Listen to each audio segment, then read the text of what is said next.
काल रात्री आम्ही इथे झोपलो होतो. आमची आता जवळजवळ तयारी झाली आहे. थोडंसं उजाडायला लागले. बहुतेक लोक निघाली पण आहेत ऑलरेडी. काहींची पूजापाठ चालली.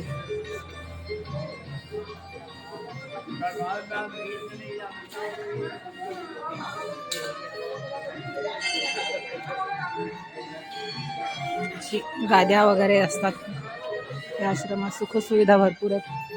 खाण्याच्या पुढे हाल होणार आहेत. पाणी सुरू होणार आहे. इकडे स्वयंपाकघर, भंडार.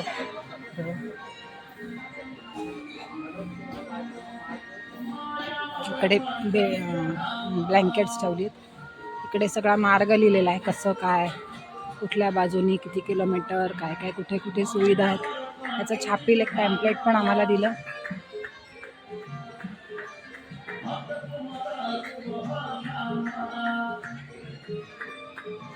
इकडे पण लोक राहिले, ते निम्मेच्या वर गेलेले आहेत आता. बाकी थोडंसं उजाडायची वाट बघतात. इथे पाण्याची सोय, पाणी पिण्याची. जर कोणाला सामान जड झालं असेल, परत पाठवायचं असेल तर कुरिअर सर्व्हिसचा बोर्ड लावून ठेवला. सामान जास्तीचं झालेलं परत द्यायचं असेल तर. इथे सकाळी 6 पासून चहा भरून ठेवला होता.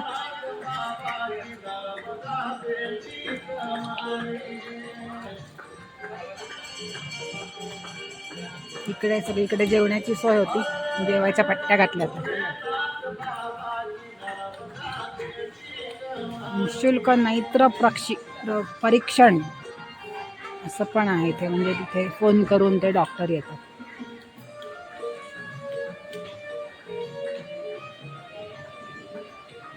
ते मंदिर शंकराचं, सिद्धेश्वर मंदिर. पहाटेचा गुलाबी प्रकाश पडलाय. आणि हे मारुतीचं मंदिर. इकडे स्नानगृह, इकडे पुरुषांचं, पलीकडे बायकांचं, टॉयलेट्स वगैरे सगळं चांगलं आहे. इकडे कपडे वाळत घालायला. पहाटेचा गुलाबी प्रकाश छान दिसतोय. आता आमची पूजा झाली की आम्ही पण आश्रम सोडू. आम्ही निघालो 1 किलोमीटर पण नाही आलो तर इथे खूप आग्रह करून आम्हाला थांबवलं. आणि नाही घेतल्याशिवाय जायचंच नाही म्हणे. चाय नाही घ्यायचं तर दूध घ्या, असं करून आम्हाला पोह्यांचा बालभोग आणि दूध सेवा दिली. सेवा का मौका दिया है. नर्मदे. आपका नाम? राहुल मुकाते. नर्मदे.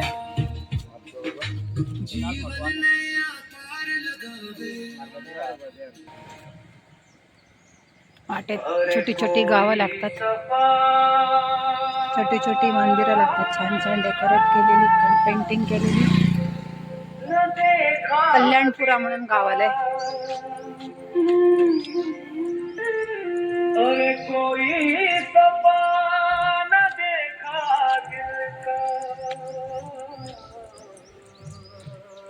लोक वाटेत बोलवत असतात, या बसा चहा प्या. आम्ही काही सारखा चहा नाही पिणार. त्यांना नर्मदे हार करतो, आत्ताच घेतलाय म्हणतो आणि निघतो पुढे. पाण्याची सोय पूर्वीच्या काही अशी कूपनलिकांनी असायची, पण आता सगळीकडे नळ योजना झाल्यामुळे असा काही प्रॉब्लेम नसायचा. पूर्वी असं कूपनलिका बघून राहायचे लोक मंदिरात वगैरे, की शेजारीच आंघोळीची वगैरे सोय, मंदिरात राहायचं. आता सगळीकडे सोयी खूप वाढल्या, परिक्रमा सोपी झाली. दमून भागून लोक जागा मिळेल तिथे बसत असतात, कट्टा मिळाला की सामान टेकवायला. आपले महाराष्ट्रातले वारकरी मॅक्झिमम येत असतात. नर्मदे हर. नर्मदे. बिलट बाबा मंदिर, जमदाबैडी. नागदेवतेची मंदिरं असतात जागोजागी.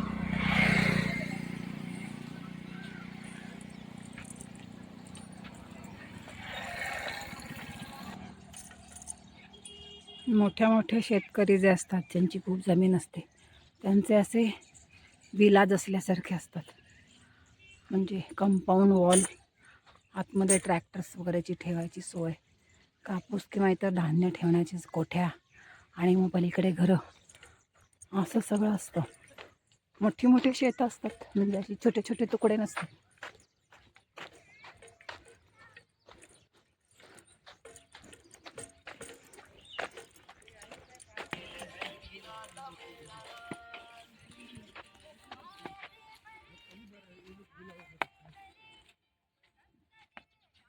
टेकडीवर मंदिर एक छोटंसं.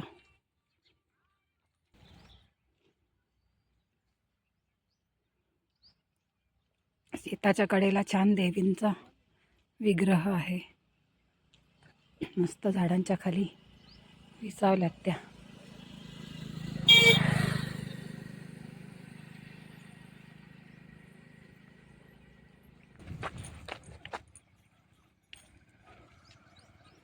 गायत्री चेतना केंद्र पिछोडी गावामधलं आलंय. आता आम्ही इथे विश्रांती घेऊ.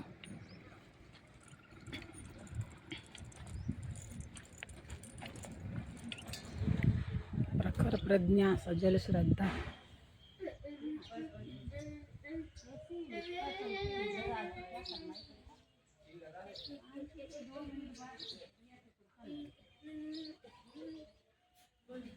तिकडे एक टेकडीवर पण आहे मंदिर.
गायत्री सरस्वती दरबार आहे.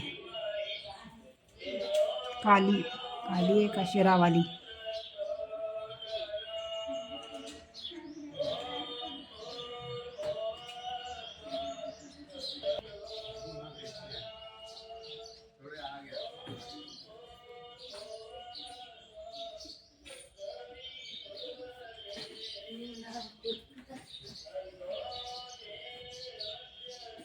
उंच पर्वतरांगा थोड्या थोड्या चालू झाल्यात. शुलबाणीची झलक यायला लागली.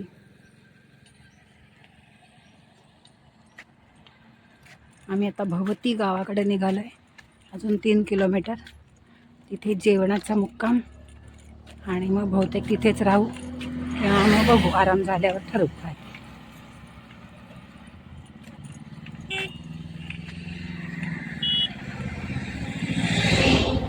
ते कापसाचे गठ्ठे बहुतेक इकडे कलेक्शन करत असतील. इथे गोडाऊन आहे.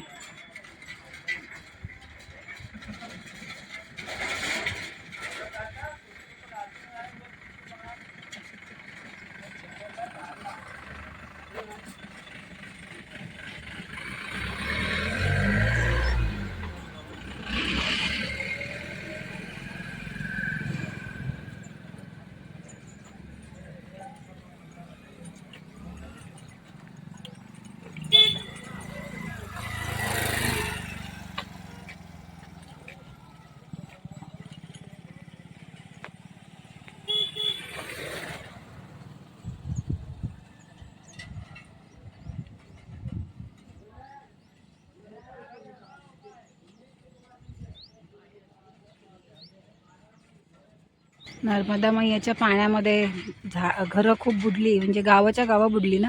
त्यांचा पुनर्वास असं वेगवेगळ्या ठिकाणी केलेला आहे. आणि किती गावसंख्या, किती जनसंख्या, काय सगळं 3205 लोकांची कुल जनसंख्या या गावामध्ये. असे पुनर्वास केलेले आहेत जागोजागी. गावचं मंदिर पण इकडचा विग्रह इकडे आणला असेल.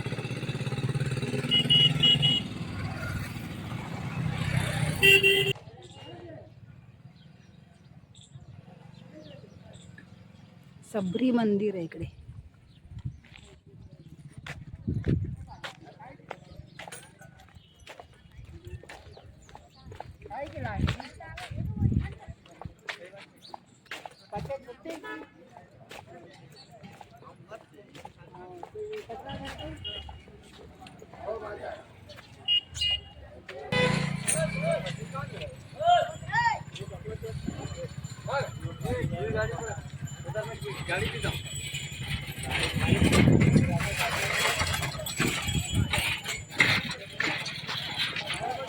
नर्मदे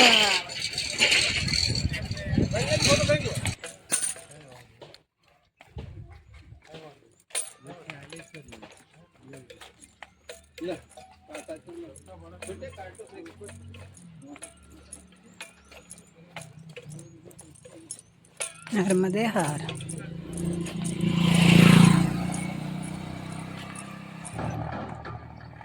मध्य प्रदेशमधले परिक्रमावासी कुठलीही नदी आली की तिथे 2 उदबत्त्या लावतात आणि मगच पुढे निघतात. त्यांची प्रथा आहे अशी. तर ही खूप मोठी नदी आहे. त्या नदीचं काही नाव माहीत नाही आहे, पण खूपच मोठी नदी आहे. तिकडे मैयामध्ये जाऊन भेटते ती. तिचा पूल आहे आता हा.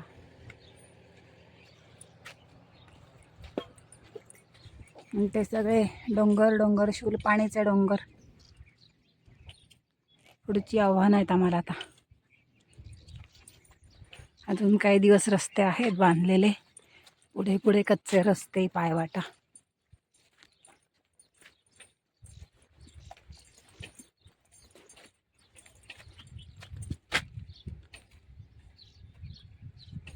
पुढे लांब कुठेतरी मैया आहे, नर्मदा मैया.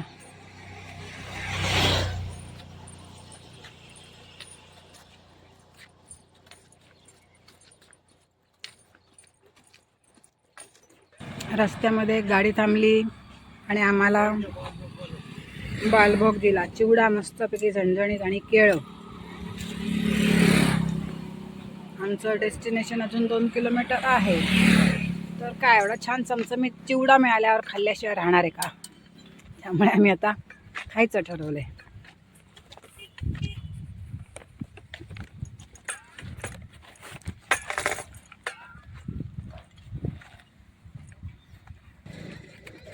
भेळ घेतली आम्ही. थोडं पुढे आलो ती खाण्यासाठी म्हणून बसलो जरा प्लॅस्टिक पेपर टाकून.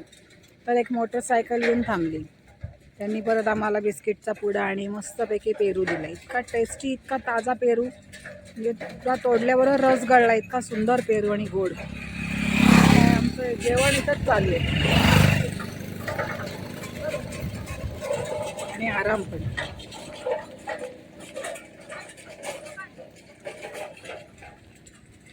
इधर देखो दोनों.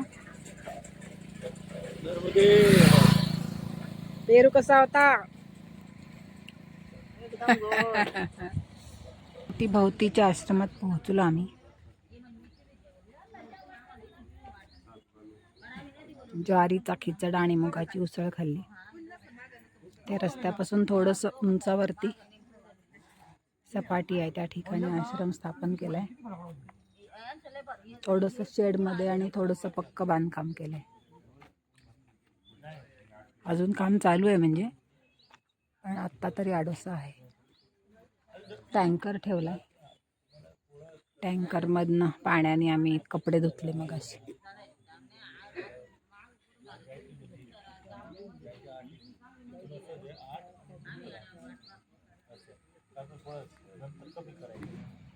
असं ब्लँकेट्स वगैरे दिलेत आम्हाला. गाद्या आहेत. आज आम्ही 18 किलोमीटर चाललो जेवायला. नंतर म्हणजे 18 किलोमीटर नंतरच आलो इथे जेवायला आश्रमामध्ये, कारण जेवल्यानंतर मग जास्त चालवत नाही. त्यामुळे आजचा मुक्काम आता रात्री इथेच.